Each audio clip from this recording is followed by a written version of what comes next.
बिस्मिल्लाहिर्रहमानिर्रहीम अस्सलाम वालेकुम वरहमतुल्लाह। मेरे channel my style easy cooking पर खुशामदीद। उम्मीद है आप सब खैरियत से होंगे।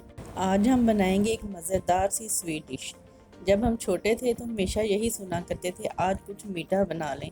अम्मी तरह तरह का मीठा बनाती थी, लेकिन नाम एक ही होता था, स्वीट डिश। अब तो हर मीठी डिश का नाम भी स्वीट सा होता है। तो हम बनाएंगे बहुत आसान मज़ेदार ब्रेड डिलाइट। अगर आपको ये वीडियो अच्छी लगे तो वीडियो को लाइक करें और चैनल को सब्सक्राइब करें। आइए शुरू करते हैं।